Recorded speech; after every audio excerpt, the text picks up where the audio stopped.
অরে এত বড় গালি কেন শিখাইছিস? না আমি তো কোনো গালি না, মানে একটা ইংরেজি শিখাইয়ে দিছিলাম তাকে। যে ইংরেজির মানেটা তুই এখন কর, বাংলা মানে কর। না মানে আমি বলো না কা বলো। বেটা চিল্লাও কা? হাবু ভাই চিল্লাচ্ছ কেন? আমি তো বলতে আছি, দাঁড়াও বলতে আছি পাশা ভাই। মানে আমি তাকে ইংরেজিতে বলছি put your hand on your, মানে বাংলাটা হইতে আছে যে মানে আপনি আপনার হস্তখানি আপনার নিতে দিন। আপনারা দিতে বলি নাই ভাইয়া, মানে আমি এটার ইংরেজি শিখাইছি আর কি, সেটা বললাম। এখন তুই এইটা তোর নিজেরে বল।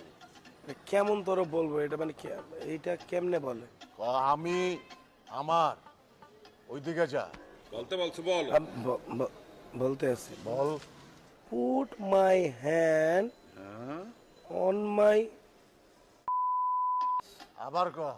Put my hand on my, কইতে থাক, শুনতে সুমধুর লাগতেছে। ক, কয়া যায়, ক। Put my hand on my, tempo বাড়া, আরো বাড়া। Put my hand on my, হ্যাঁ, পুট মাই বাড়া। Hand on my, put my hand on, মুখস্থ করো মুখস্থ। Put my hand on my, put my hand on, put my hand on. তো এখন ওকে একটু বলবেন যে আমার ইংরেজিটা